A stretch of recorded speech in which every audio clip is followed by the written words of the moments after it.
Vamos a ver algunas funcionalidades nuevas que tienen que ver con listas. Esto nos va a permitir a nosotros básicamente hacer algunas acciones que anteriormente requerían cierto esfuerzo o también la creación de algún algoritmo en particular, como podrían llegar a ser el ordenamiento de las listas. Vamos a ver que en Python existen algunas funciones y también algunos métodos que nos permiten hacer ese trabajo sin mucho esfuerzo.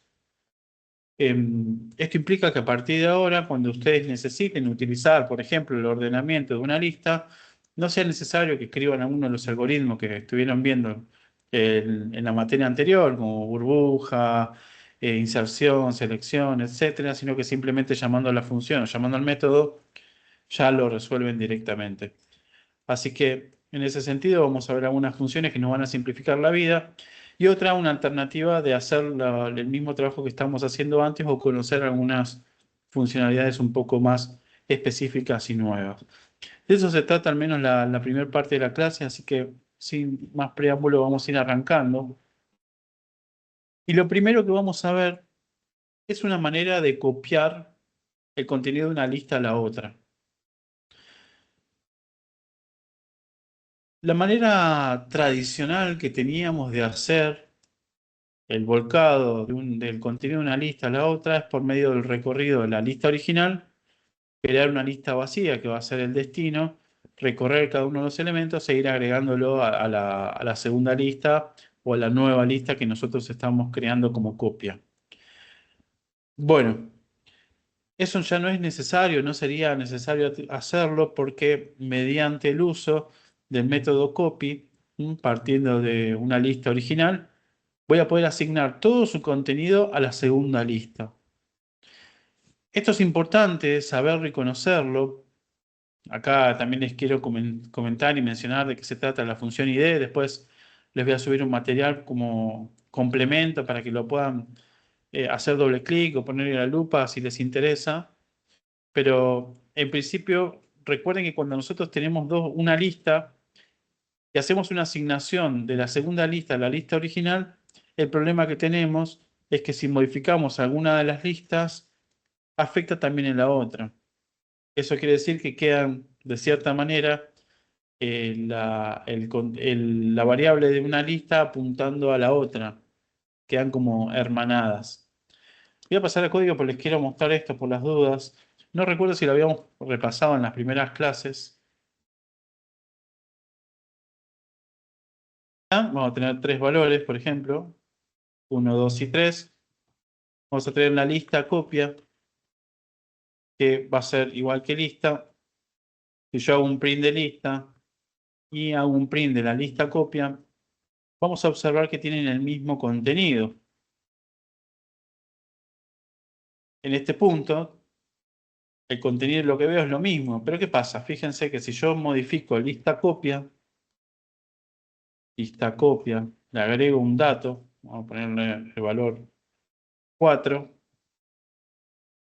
Cuando yo imprimo el contenido, tanto de lista como lista copia, el contenido es el mismo. Se agregó el valor, se agregó tanto a lista copia como para lista. Entonces, la precaución que nosotros tenemos que tener es que cuando hacemos una asignación de una variable, que ya es del tipo lista, lo que se crea en realidad es como un apuntador al contenido de donde se encuentra almacenado la lista original. Y cualquier modificación que yo haga en alguna de las dos variables va a repercutir en la otra. Así que tenemos que tener esa precaución. ¿Y cómo se evita esto? Bueno, en vez de hacer la asignación de esta manera, hago lista.copy y cuando ejecuto mi código, fíjense que se mantiene el contenido, se mantienen los valores de la lista original y la lista copia, que en un principio volcaba el contenido de la variable lista, se vuelca a la variable lista copia. ¿Mm?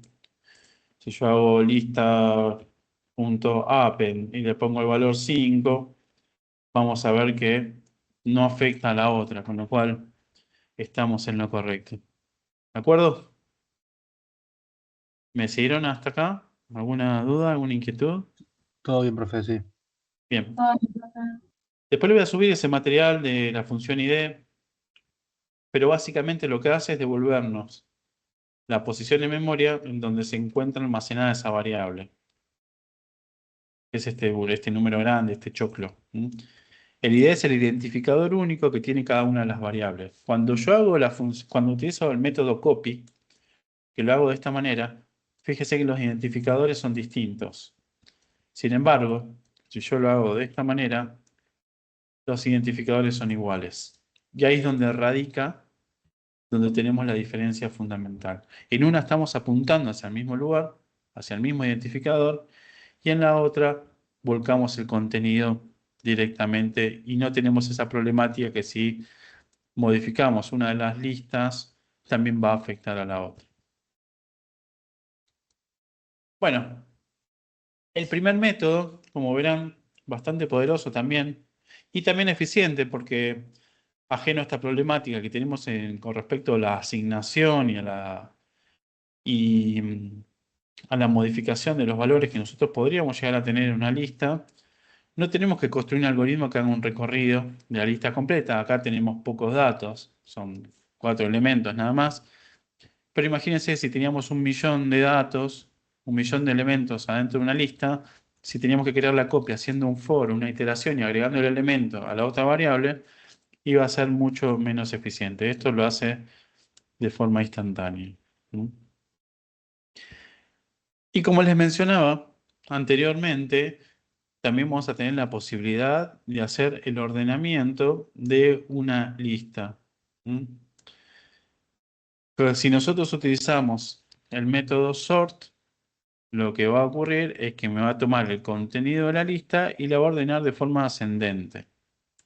Si yo quisiese que sea de forma descendente, lo que voy a tener que hacer es, cuando llamo al método sort, entre paréntesis ponerle el reverse igual true. Y eso lo que va a hacer es hacerme un ordenamiento del más grande al más pequeño. Sin necesidad de utilizar algún algoritmo de ordenamiento, como burbuja, inserción y demás. Simplemente utilizando este método lo vamos a tener como resultado.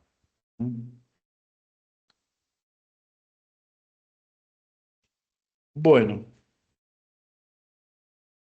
siguiendo, ahora tenemos un tema que es interesante, muy interesante, les diría, por el alcance en el cual nosotros podemos llegar a tener y trabajar, que también más adelante lo vamos a ver con las cadenas de caracteres, que es el rebanado o segmentación.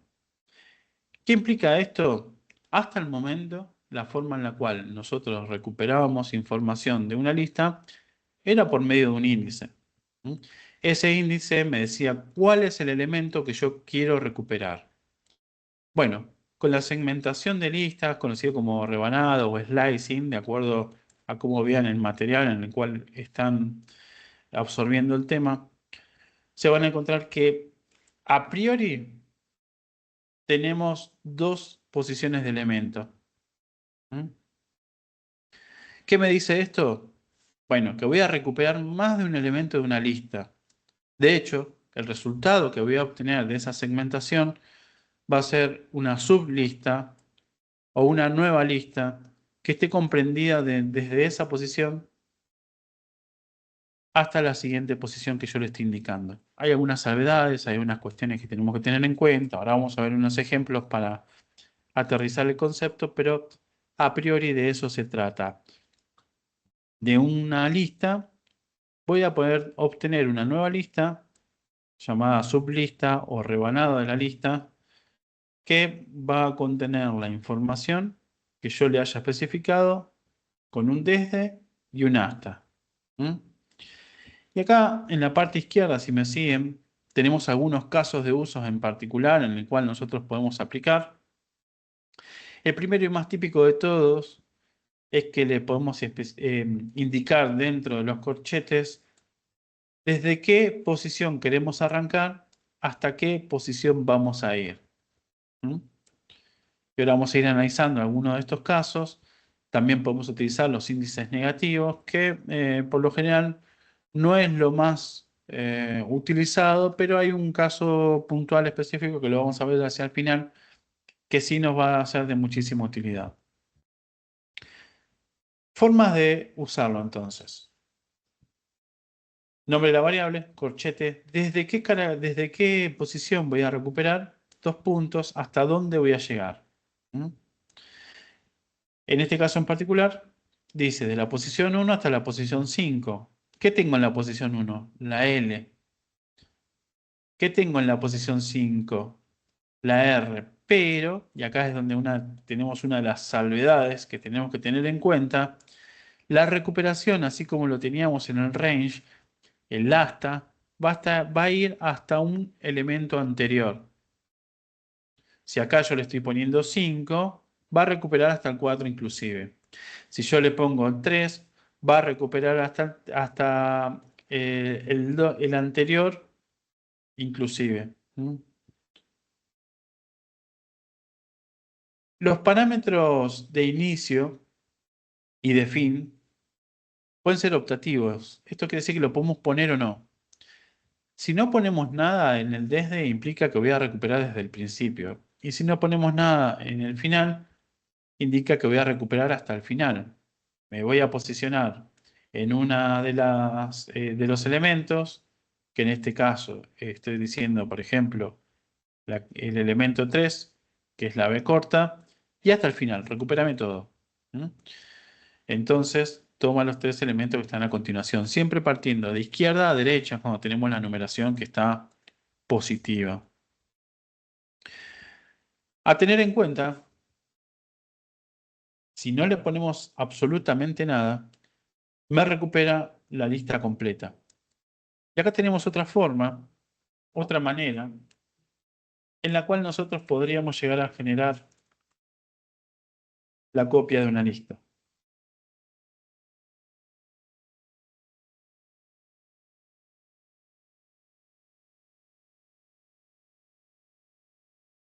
Bien, utilizando listas y entre corchetes, los 2 puntos nada más, que esto me quiere decir desde el principio hasta el final, todos los elementos incluidos. De esta manera también es una forma, es una alternativa en la cual puedo hacer la copia de la lista. Voy a sacar esto para que no confunda. Lista tiene estos 3 elementos, recupero todos estos 3 elementos que tengo acá y se lo asigno a lista copia, con lo cual obtengo también, así como habíamos visto con el método copy, el mismo resultado. Así que es una alternativa válida que nosotros podemos utilizar cuando queremos hacer la copia del contenido de una lista hacia el otro. Porque en definitiva estamos haciendo es recuperar una nueva lista completa. Bueno, con respecto a los índices negativos, lo único que tenemos que tener en cuenta es que vamos a avanzar siempre de izquierda a derecha, pero es un poco más confuso de entender porque como arrancamos desde el número negativo más alejado hacia la derecha, empezamos con un número técnicamente más grande, que es el 6, por ejemplo, en este caso, hasta el 3. Sin embargo, si nosotros nos vamos a la recta de puntos o la recta de los elementos, vamos del -6 al -3, entonces técnicamente vamos avanzando, -6, -5, -4 y así sucesivamente. ¿Mm? En este caso solamente recuperamos OLI, que son estos 3, porque de la misma manera que decíamos anteriormente, el segundo parámetro, cuando lo especificamos, nos vamos hasta una casilla anterior, hasta un elemento anterior. Esto funciona de la misma manera que vimos recién con respecto a los índices positivos, pero teniendo en cuenta los índices negativos. Y hay un tercer parámetro que son los pasos. Así como en el range, si decíamos, bueno, haceme un range del 0 hasta el 10 y le ponemos coma 2, eso me iba generando los valores 0, 2, 4, 6, 8, iba saltando de a 2 en 2. Lo mismo podemos hacer también con el rebanado de las listas. Le podemos indicar que haga saltos o también conocido como pasos. Si yo no le indico nada, siempre va a ser de a 1, va a recuperar de un elemento a la vez, pero si yo le estoy especificando algún valor en particular, siempre numérico, por supuesto, va a ir recuperando de esa cantidad de elementos. Vamos a ver el ejemplo. Tenemos en este caso letras que arranca desde el número 1, desde el elemento 1 que es la L. Va a ir hasta el elemento 5, que recuerden que como es hasta uno menos, vamos a evaluar hasta la letra E. Y va a saltar de a dos casilleros. Arranca con la L, hace 1, 2, al segundo recupera, que es la B, que es este que tenemos acá. Salta una vez más, se terminó la sublista que tiene que analizar, así que corta la recuperación. Con respecto a los índices negativos y al uso de los pasos, el caso de uso más utilizado es este que vemos acá en la parte inferior, que es cuando yo quiero dar vuelta a una lista completa. No ordenar, ¿sí? Para el ordenamiento utilizamos los métodos que vimos anteriormente. No ordena, sino lo que hace es invierte. El elemento que estaba en la posición 0 pasa a la posición final, a la posición -1 y así sucesivamente va intercambiando los elementos hasta el procesamiento completo de la lista. Vamos con el ejemplo. Vamos a poner algunos valores acá para que no confunda.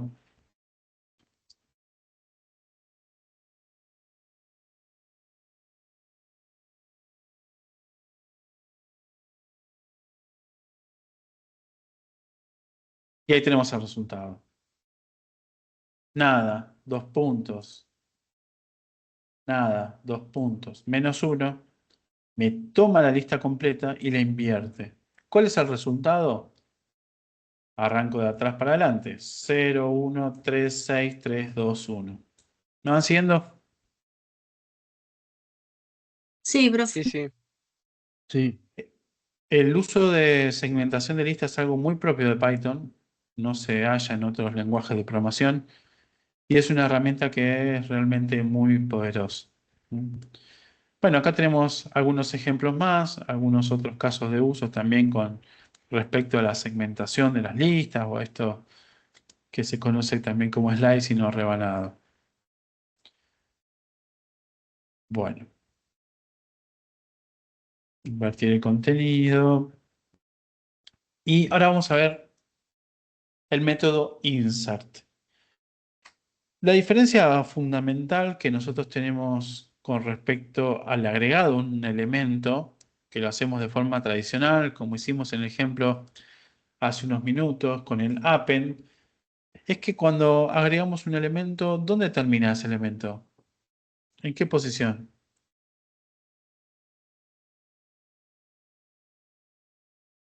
En la última. En la última posición, exactamente.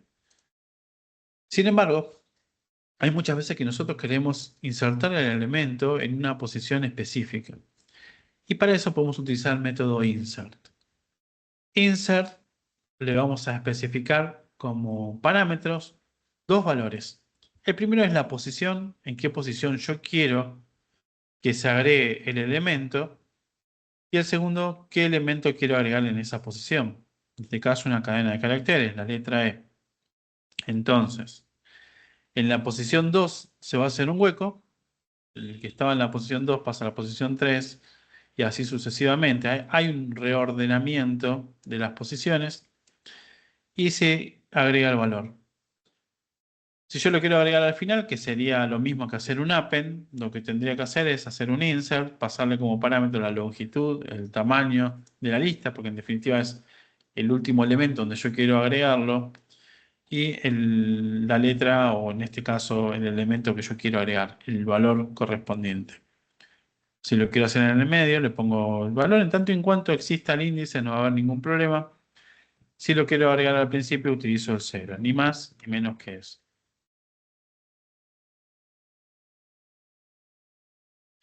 Bueno, algunas funciones de agregación. ¿Qué son las funciones de agregación? Bueno, lo que nos va a permitir a nosotros es procesar una lista completa y darnos como resultado un solo valor. Ese valor, en los casos que vamos a ver ahora, son valores numéricos y vamos a ver cómo actúa. Algunos son funciones y otros son métodos. El primero de todo es un método. Vamos a estar trabajando con los ejemplos de esta lista que tenemos acá en la parte inferior derecha. Tenemos una lista de Fibonacci que tiene 5 elementos, 0, 1, 1, 2, 3. Con el método count, recuerden cómo diferenciar un método de una función. No sé si se lo había mencionado en clases anteriores, pero el método es este que acompaña el nombre de la variable y se accede por medio del punto. Y la función se utiliza de forma libre. Función y entre paréntesis, el paréntesis que el parámetro que se necesite. Entonces, con count vamos a contar cuántas veces aparece el elemento que le estoy indicando como parámetro. Acá en este caso estamos diciendo que Fibonacci.count de 1, el resultado es 2, porque efectivamente si yo me pongo a revisar la lista, veo que 1 se repite 2 veces, con lo cual está en lo correcto. Bueno, la función len ya la conocíamos, nos devuelve la cantidad de elementos que tenemos en una lista. La función sum me hace una sumatoria de todos los valores que tengo adentro. Obviamente, esta función en particular tiene sentido cuando son valores numéricos. Para otro tipo de lista no nos va a servir. Y tenemos la función min y la función max, que de la lista nos va a devolver cuál es el elemento más pequeño y el elemento más grande. En este caso, el elemento más pequeño es el 0, porque no es porque esté en la posición 0, sino porque es el valor más pequeño. Y el más grande es el valor 3, que es el que tenemos acá.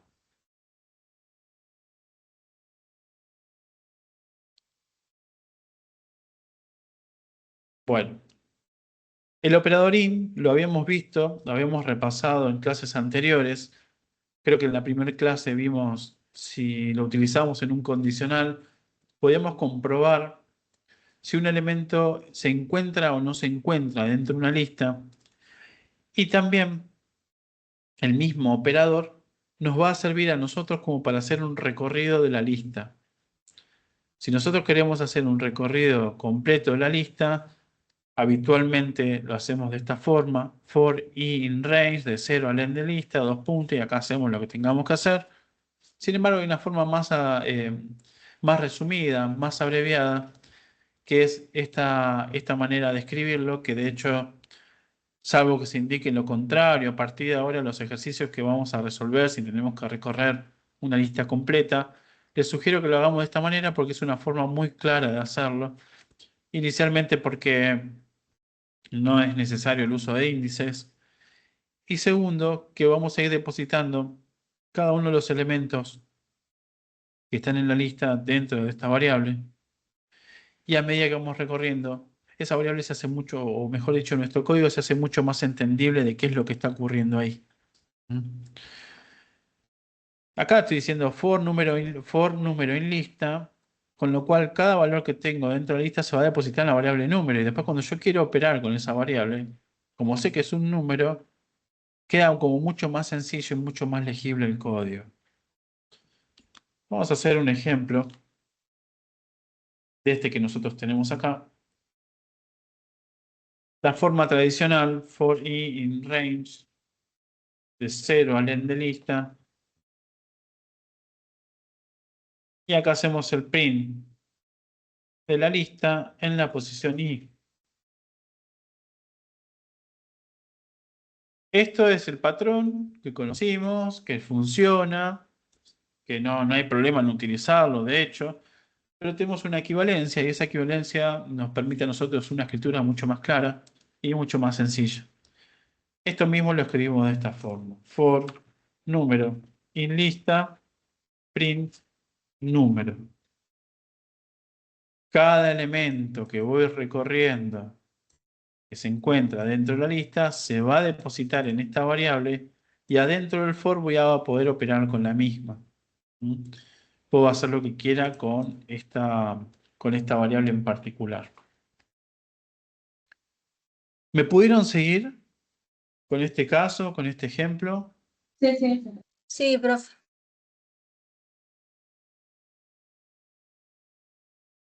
En principio es mucho más sencillo de escribir y de interpretar. Créanme que Con el correr de la clase vamos a tener ciertas complejidades que resolver y tener una nomenclatura de este estilo va a hacer que lo entendamos de una forma un poco más amigable. ¿Mm? E incluso también nos simplifica el acceso al recorrido de una matriz. Vamos a construir una matriz sencilla. Recordemos, ya que estamos, que las matrices tenemos que hacer nosotros por regla de negocio que coincidan la cantidad de columnas.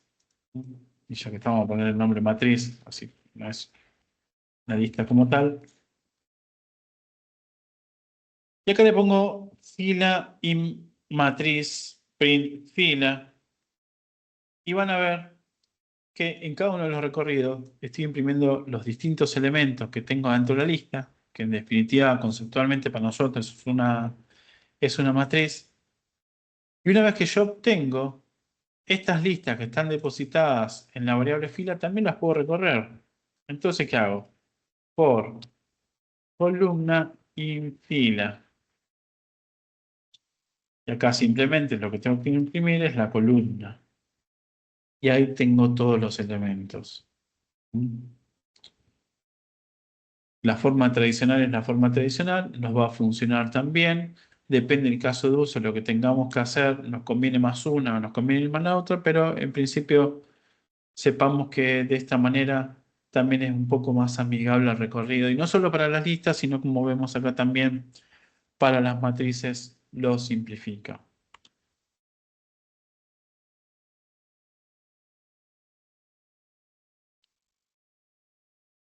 Bueno, ahora sí viene un tema interesante. Recuerden que habíamos visto anteriormente el rebanado, también vimos la forma, algunos métodos que nos ayudan a nosotros a trabajar con las listas, incluso también funciones de agregación. El recorrido con for, utilizando el operador in. Y ahora vamos a tratar de combinar ciertas cuestiones que estuvimos viendo, por ejemplo, este recorrido del in, para crear una lista. ¿Qué pasa si yo quiero crear una lista desde cero que tenga ciertos valores? Por ejemplo, valores que vayan de el 1 al 20. ¿Cómo haría eso? Bueno, parto de una lista vacía, hago un for y in range. ¿De qué valor había dicho? ¿Del 0 al 20?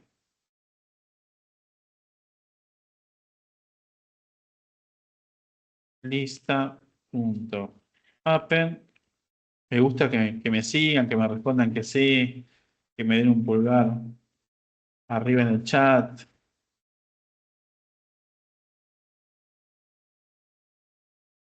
Bueno, ahí podemos decir que estamos creando una lista desde cero con valores que van del 0 hasta el 20. ¿Mm? ¿Cuántas líneas de código nos llevó? 4 líneas y si contamos los espacios son 6 líneas. Pero esta forma o este patrón que nosotros tenemos para crear listas lo podemos simplificar y lo podemos hacer en una sola línea. Y de eso se trata la comprensión de listas. Nosotros vamos a tener la posibilidad de escribir un bucle. Ese bucle le podríamos poner o no una condición. Si acá, por ejemplo, teníamos pensado que sean los números pares, ahora después lo vamos a hacer para no confundir, lo podríamos agregar tranquilamente. Y la expresión. ¿Qué es la expresión? Lo que yo quiero que se genere dentro de la nueva lista. ¿Eh? Básicamente, hay una forma de poder interpretarlo, que es la que estamos viendo en pantalla, cómo transformar la creación de una lista de forma tradicional, como lo hacemos habitualmente, a una lista por comprensión.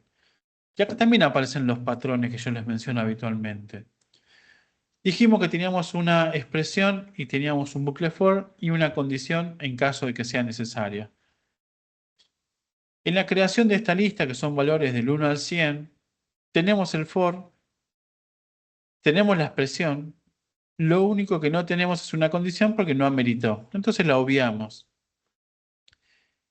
Y si nosotros sabemos la forma de poder construir la creación de una lista de esta manera, llamémosla la tradicional, lo podemos hacer por comprensión. ¿Por qué? Porque lo que va dentro del append va al principio y el for me lo copio exactamente igual. ¿Mm? Esto es lo mismo que decir lista 2, abro, corchetes, y ahí digo, bueno, ¿qué va primero? La expresión. ¿Y qué es la expresión? Lo que va dentro del append. En definitiva, lo que voy a agregar cuando quiero crear la lista. Entonces, voy a poner acá la i. Y a continuación, ¿qué va? El bucle. Tal cual lo tengo acá.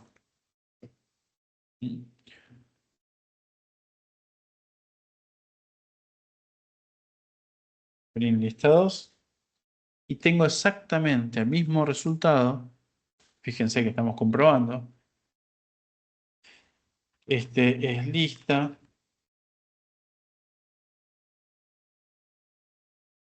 Y este es lista 2. Exactamente el mismo contenido, pero en vez de utilizar 4 o 6 líneas, lo hago de una sola línea. ¿Mm? Es una simplificación, es una anotación súper interesante, es una forma en la cual nosotros vamos a poder crear listas desde cero que necesitamos que tengan contenido basado en algo más. ¿Mm? Acá es la forma más trivial porque estamos haciendo un recorrido en range, pero podríamos estar recorriendo acá una lista o una matriz o lo que fuere y transformándola para agregarlo o construir una nueva lista. Bueno, ¿queda alguna duda con respecto a esto? Es una anotación, una manera sencilla, una alternativa de cómo crear una lista desde cero, pero en una sola línea.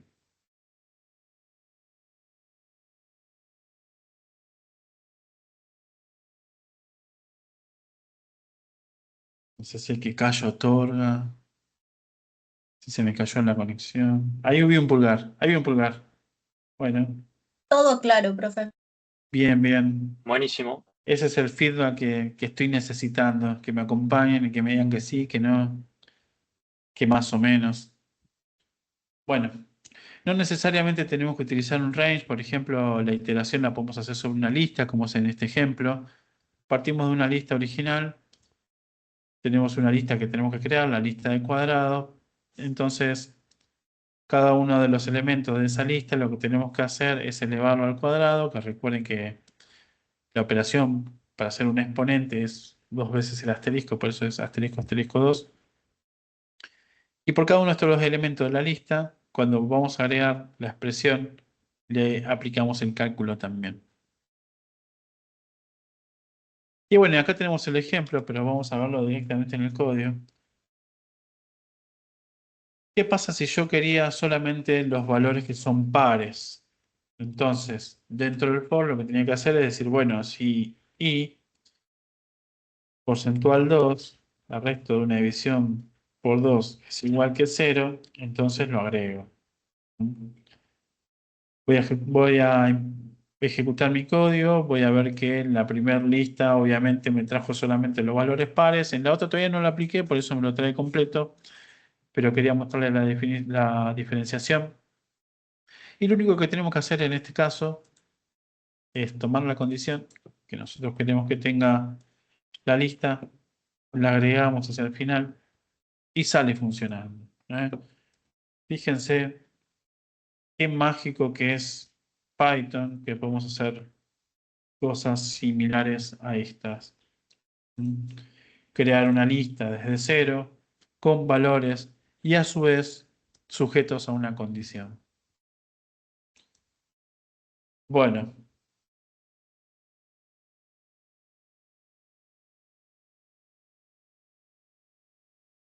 ¿dudas hasta acá? ¿Consultas? Todo en orden por ahora. Vamos a aterrizar estos conceptos haciendo algunos ejercicios que tengan que ver con rebanado y con comprensión de listas, que son por ahí los temas que por ahí generan un poco más de confusión cuando empezamos a trabajarlos. Y vamos a ver si en base a los mismos empiezan a surgir algunas dudas o algunas inquietudes. Vamos con el primero de los puntos. Dice desarrollar cada una de las siguientes funciones, escribir un programa que permita verificar su funcionamiento imprimiendo la lista luego de invocar a cada función. El primer punto dice cargar una lista con números al azar de 4 dígitos. La cantidad de elementos será un número al azar de 2 dígitos. Realice la composición de la lista por comprensión y de la forma habitual. Tendrá dos funciones distintas. Ok. Acá ya tenemos varias complejidades y algunas cuestiones que tenemos que ir resolviendo.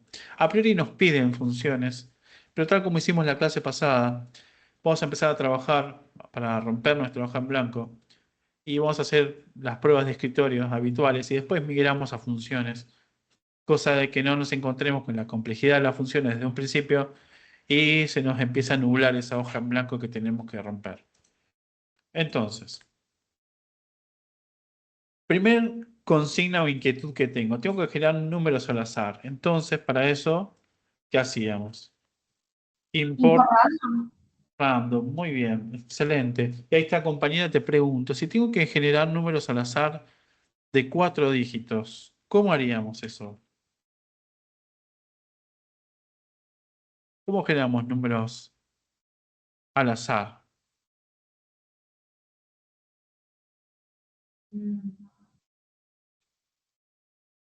Pondría un random random de 1000 a 10.000 hasta 9.999. Exacto, muy bien.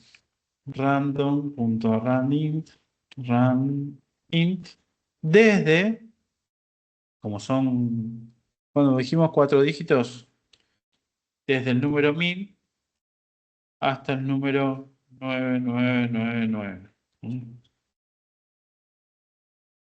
Bien. Ahí ya me estoy asegurando que sean números al azar, por supuesto. Ahí, compañero, decime un número de entre 1000 y 9999, que si lo acertás, te damos para probar la materia. Jeremías, 3.333. 3333. Bueno, estuvo muy alejado. Por ahora no aprobaste por el Casi. camino del azar.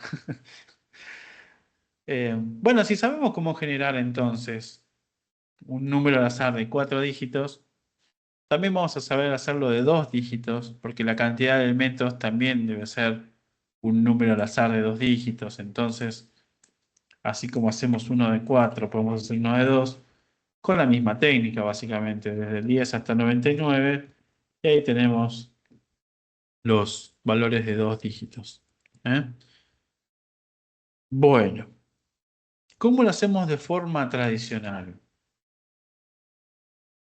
Lista es igual a una lista vacía. ¿Y ahora? ¿Cómo haríamos?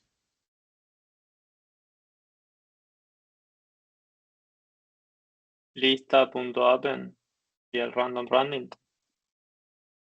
Sí, pero ojo que necesitamos generar la cantidad de elementos, es un número al azar de 2 dígitos, con lo cual ya sabemos cuántos valores numéricos tenemos que generar, que nos va a dar este valor. Si nosotros tenemos que hacer un recorrido, en este caso me da 11, tendremos que hacer 11 veces, 11 iteraciones, para cargar en cada una de esas iteraciones un número al azar entre 1000 y 9999. Puede ser que cargues una variable primera que sea el rango y ahí le pones el random random del 10 al 99 como para tener la cantidad de iteraciones.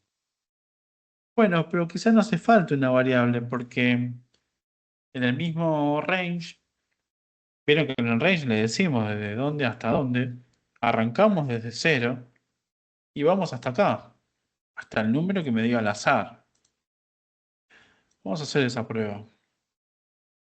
For i in range de 0 hasta este número. Espero que vamos a achicar un poco más esto. ¿Mi pantalla se ve las letras chiquitas del trabajo práctico? Sí, se ve Sí, todo. profe. Bien, y si achico hasta acá, ¿se ve el código? Sí, sí. Sí. Bueno, Sí. impecable entonces. Bueno, acá me generó una iteración, no sé cuántas, porque este que me quedaron acá, estos prints fueron de prueba, ya los podemos comentar. Me está generando iteraciones. ¿Qué número de iteración me dice? Bueno, en realidad no sé. Vamos a poner la I acá. Así sabemos hasta dónde va. En este caso lo hizo hasta 80. Acá hasta 44. Hasta 58, etcétera, etcétera. Acá hay una enmienda que tenemos que hacer y quiero ver si se van a dar cuenta. ¿Qué pasaba con el range? Iba hasta uno menos. Hasta uno menos, entonces el 99 nunca va a salir. Entonces, ¿qué deberíamos hacer? ¿Hasta el 100? Le ponemos 100, exacto. Ejecutamos de nuevo. Podemos estar todo el día así ejecutando hasta que nos dé un 100. Pero lo que quiero validar con ustedes es que cada vez que ejecuto se genera un bucle que repite una cantidad de veces que está al azar. 45 veces, 65, 42 y así sucesivamente. Bueno, entonces la primera parte en la cual yo tenía que construir un bucle, que es esto que tengo acá, ya lo tengo resuelto. Cantidad de elementos será un número al azar de 2 dígitos. Bueno, la lista ya parte vacía, con lo cual me falta esta parte. ¿Que dónde lo voy a tener que hacer? Adentro del for, imagino. Lista.append. ¿Y qué le voy a agregar acá? Bueno, como descubrí la generación de los 4 dígitos al azar. Y al final voy a imprimir la lista y voy a imprimir también el len de la lista, simplemente para saber cuántos elementos tengo cargados. Ya que no lo vamos a ver, vamos a aprovechar la segunda impresión. Bueno, acá se cortan, ven que va del 52 a 68, no es que generó 52 y después 68, sino que por una cuestión de visualización lo va truncando y lo hace saltar para la siguiente fila. Acá generó 78 números al azar. ¿Por qué sé que son 78? Porque hice un len de la lista. Si yo vuelvo a ejecutar el código, ahí generó 88, ahí generó 17, 43 y así podemos estar. Esta es la forma tradicional, con lo cual a priori lo pudimos hacer, lo pudimos resolver. ¿Hay dudas o inquietudes de este punto? No, profe. Bueno, y vamos a crear la función def crear lista azar. Bueno, vamos a dejarlo así. No estamos creativos para el nombre de las funciones. Hacemos esto mismo con la salvedad que después hacemos el return de la lista y cuando hacemos el print, acá sí me voy a tener que guardar una variable. Si no voy a perder y no voy a saber el len, si la vuelvo a generar, seguramente me va a dar un dato distinto. Así que compruebo que mi código ejecuta, estamos bien, no hay problema con respecto a eso. Podemos seguir avanzando. Bueno, ahora vamos a intentar hacerlo por comprensión, porque dijo que el enunciado nos dice que lo hagamos de dos maneras. Una por la forma tradicional y otra por comprensión. ¿Cómo lo hacemos por comprensión? Bueno, recordemos cómo era la construcción de la comprensión. Expresión, bucle y opcional si teníamos una condición. ¿Acá tenemos alguna condición?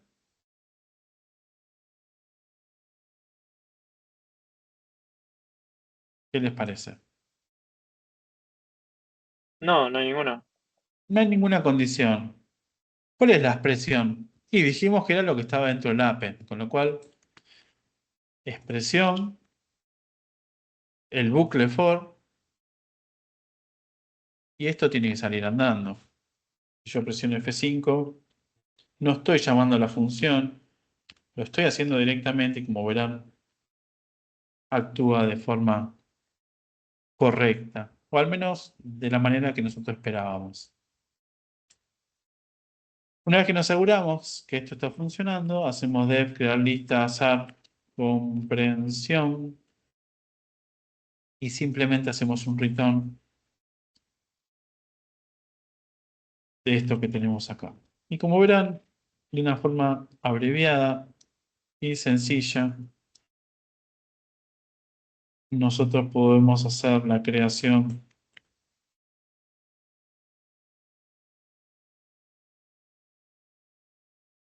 de una lista.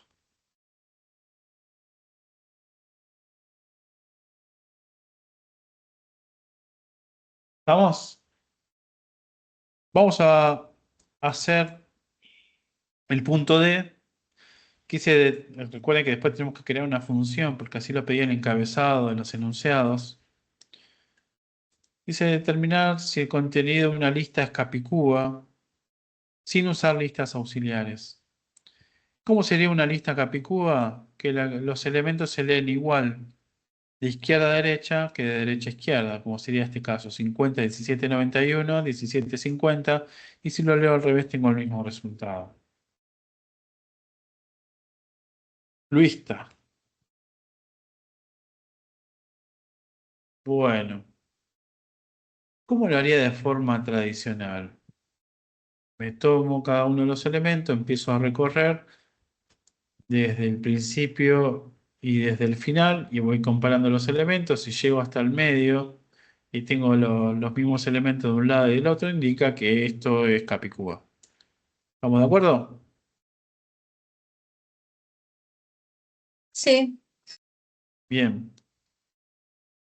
Había una forma que nosotros estuvimos viendo con respecto al rebanado de las listas que a nosotros nos va a simplificar muchísimo esto.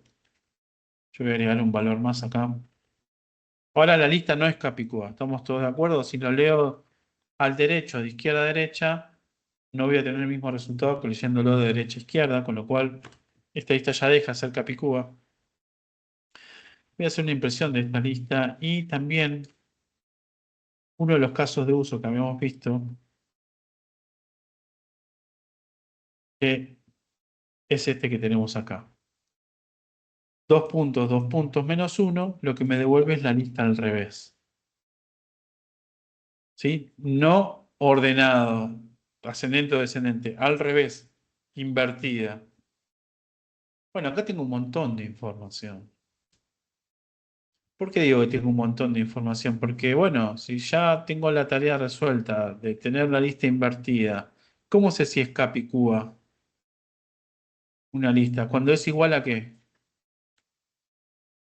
Cuando el primer y último número coinciden. No necesariamente, porque recuerden que capicúa tiene que ir de derecha a izquierda, coincide el último y el primero, coincide el segundo y el anteúltimo, coincide el tercero ¿Tiene y el que ser igual a antepenúltimo. su reverso? Tiene que ser igual a su reverso, exactamente. Entonces, si yo hago esto así, esto me da false, porque la lista no es igual a su reverso. Sin embargo, si yo le multiplico el valor, ahí obtengo true. ¿Qué implica true? Bueno, que la lista es igual a su lista invertida. Y si la inversión de la lista es igual a la lista original, es porque es capicúa. ¿Estamos? ¿Me pude explicar hasta acá? Sí, profe. sí, Bien. sí. Entonces, nos falta crear la función. Es lista capicúa, recibe como parámetro una lista. ¿Y qué nos va a devolver? Esta expresión. Porque si la expresión es verdadera, es capicúa, y si es falsa, no es capicúa, así que nos viene genial. Directamente lo podemos utilizar de esta manera. Y acá lo podemos hacer un poco más amigable para el usuario y preguntar si es lista capicúa. Entonces hacemos un print la lista es capicúa. Es, caso contrario, la lista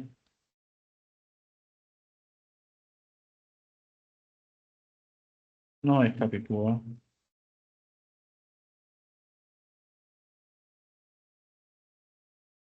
Ejecutamos nuestro código.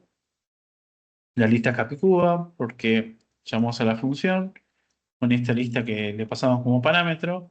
Evaluamos en su reverso es igual a el derecho, llamémoslo de esa manera, la original. Ahora voy a cambiar este valor. En vez de 17 le voy a poner 71. Vuelvo a ejecutar y nos dice que la lista no es capicúa. ¿Y cómo lo resolvimos? En una sola línea. Esto es lo que quiero que vean los agregados de funcionalidad que hacemos con respecto al uso de las listas y cómo a simple vista nos genera a nosotros un entendimiento mayor del código que estamos produciendo y a su vez está más simplificado.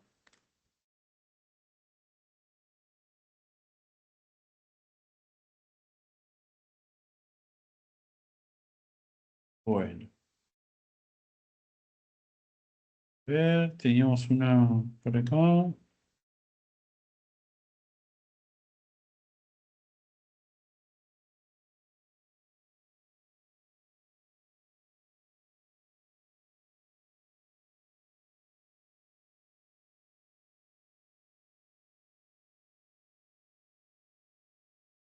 Este me parece interesante. Recibir una lista como parámetro y devolver true si la misma contiene algún elemento repetido. La función no debe modificar la lista. Recibir una lista como parámetro y devolver true si la misma contiene algún elemento repetido. La función no debe modificar la lista. Acá tenemos varios abordajes para resolver este problema en particular. Este que tenemos por acá. Y me gustaría que me digan, a ver cómo lo resolverían.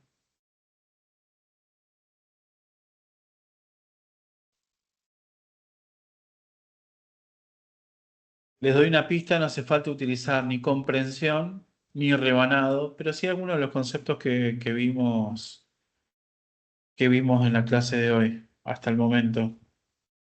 Y primero Podemos tenés que crear usar, la lista. Bueno, dale. ¿Y la compañera qué decía? usar el int o no. A ver, ¿cómo sería? Contanos. Ahí creé O la sea, lista. si Ni lerdo ni perezoso. si ese Perdón, Daniela. elemento está en la lista, o sea, ¿Le alcanza con que esté en la lista para saber si está repetido? Por ejemplo, si yo pongo if 17 in lista, ¿esto qué me va a devolver? True o True, porque false. está. Está, ¿sí? Con lo cual, sí, está y está dos veces. Me dice que está. 50 también está dos veces. Y 91 está una vez. Si yo le pongo 91 in lista, esto también me va a volver true. Con lo cual, con el in no nos alcanza.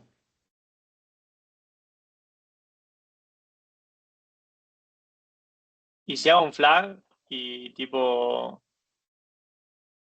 ponele con el primer número y recorro el resto, y si está de vuelta, eh, tipo tira true. Eso sería la forma, entre comillas, tradicional de cómo lo Sí, sí, resolveríamos, sí. que es una buena aproximación.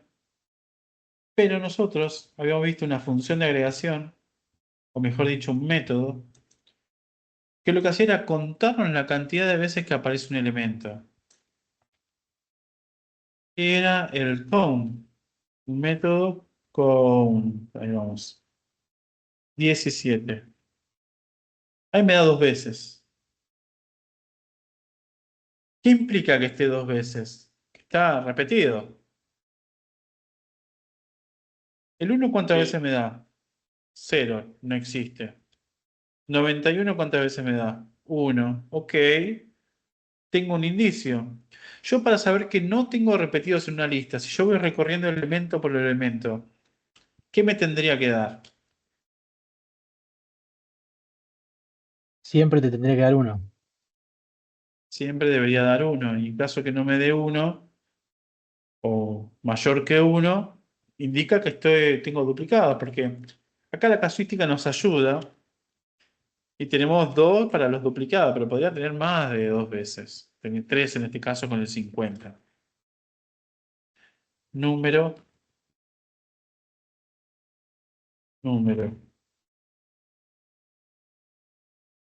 ¿Estamos bien? ¿Cómo sé si hay duplicados? Bueno, si esto me da, ahora vamos a ver que le tenemos que dar una vuelta de tuerca más. Si esto me da mayor que 1, entonces print número está duplicado.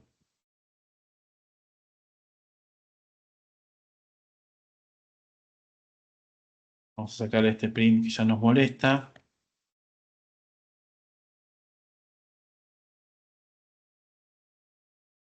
¿Qué me dice? 50 está duplicado, 17 está duplicado, 17 está duplicado, 50 está duplicado, 50 está duplicado. Hay algo que no me huele bien de este código, porque si yo ya necesitaba necesariamente verificar si había duplicados o no dentro de una lista, la primera vez que encontré que justamente en el primer elemento me dice que ya tengo duplicados, no debería seguir evaluando el resto.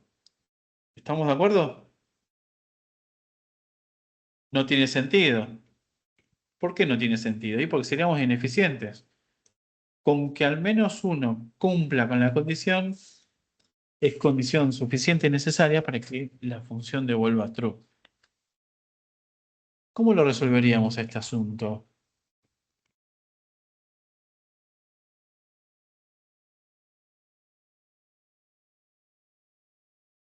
Recuerden, Con un break, profe, o sea, rompiendo la iteración. sí, no vimos la ruptura de bucles todavía, pero te voy a dar una pista, compañero. Mirá, ¿qué es lo que nos pedía hacer para esto? Escribir funciones. Y si yo escribo una función, ¿cuál sería la manera en la cual yo puedo interrumpir el flujo de ejecución de una función y devolver un resultado? ¿Con qué sentencia? Que me devolvió un resultado en nombre de la función.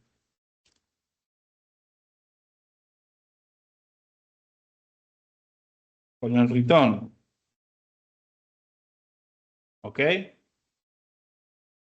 Entonces, tomo prestado este código. Me lo llevo adentro de la función. Si yo encuentro algún duplicado y hago return true, ya está. Porque acá, al momento que encontré al menos uno, cuya repetición sea mayor que 1, devuelvo true. Si yo termino todo el bucle for, porque evalué todos los números y en ningún momento me reencontré con esta return true, puedo poner un return false. Entonces, de esta manera, ya me construí la función. Print. Hay duplicados de lista.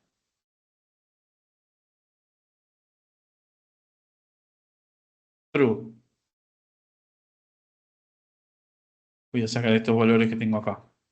Acá me debería devolver false. ¿Se entiende por qué puse el return false? Porque si yo no pongo nada acá y ejecuto, la función me va a devolver none. Y lo que yo espero es que me vuelva true o false.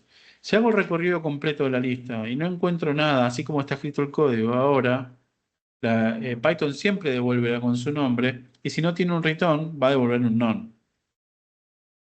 Entonces, por eso que yo pongo un return false al final. Si hubiese algún número que estuviera repetido dentro de la lista, cuando yo me encuentre con esta instrucción, que me va a dar verdadero, hago un return true, y todo lo que pasa a continuación no le va a importar a Python, que lo está interpretando, simplemente me va a devolver verdadero, y todo lo que está a continuación se omite.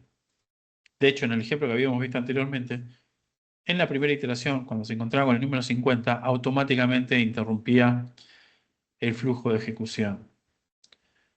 De hecho, voy a poner el número acá.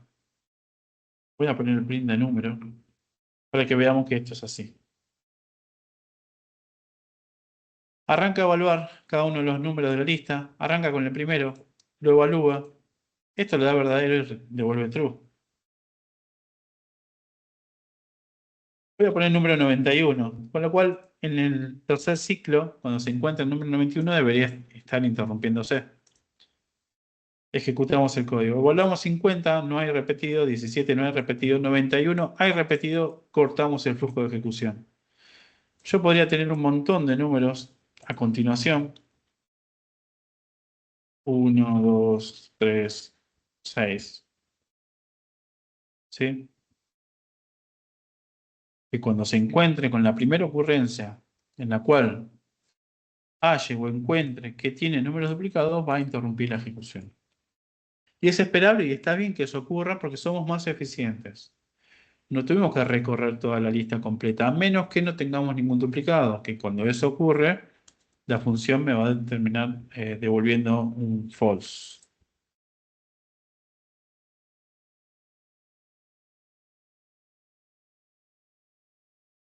¿Me pude explicar hasta acá? Sí, sí, perfecto.